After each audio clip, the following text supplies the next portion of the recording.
Hello YT family. ఈరోజు మనం caramel bread pudding ఎలా చేయాలో చూద్దాం. ముందుగా అయితే హాఫ్ బౌల్ షుగర్ తీసుకున్నాను. ఈ షుగర్ని మనం క్యారమలైజ్ చేసుకోవాలి. క్యారమెల్ మాడిపోకుండా చూసుకోండి. ఈ క్యారమెల్ని ఒక బౌల్లోకి ట్రాన్స్ఫర్ చేసుకోండి. 2 స్పూన్స్ ఆఫ్ కస్టర్డ్ పౌడర్ తీసుకున్నాను. దాంట్లోకి కొంచెం వాటర్ పోసుకొని బాగా మిక్స్ చేసుకోవాలి. 4 బ్రెడ్ స్లైసెస్ తీసుకున్నాను. దాన్ని పౌడర్ చేసుకోండి. ఫుల్ బౌల్ షుగర్ కాకుండా కొంచెం తక్కువ అయ్యేలా షుగర్ తీసుకున్నాను. 1 ప్యాకెట్ ఆఫ్ మిల్క్లో ఈ షుగర్ని వేసుకోవాలి. బాగా మిక్స్ చేయండి. ముందుగా కలిపి పెట్టుకున్న కస్టర్డ్ పౌడర్ వేసుకోవాలి. లమ్స్ ఫామ్ అవ్వకుండా బాగా మిక్స్ చేయండి. 3 స్పూన్స్ ఆఫ్ బ్రెడ్ పౌడర్ వేసుకోవాలి. టెక్స్చర్ని బట్టి ఇంకో స్పూన్ అవసరమైతే యాడ్ చేసుకోవచ్చు. బాగా మిక్స్ చేయండి.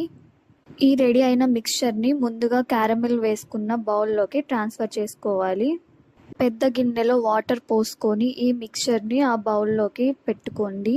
2 గిన్నెలు కవర్ చేసుకున్నాక 30 నిమిషాల దాకా కుక్ అవ్వనివ్వాలి. ఆ తర్వాత వెంటనే ప్లేట్లోకి తీసుకోకుండా కొంచెం చల్లగయ్యాక అప్పుడు తీసుకోండి. మన క్యారమెల్ బ్రెడ్ పుడ్డింగ్ అయితే రెడీ అయిపోయింది.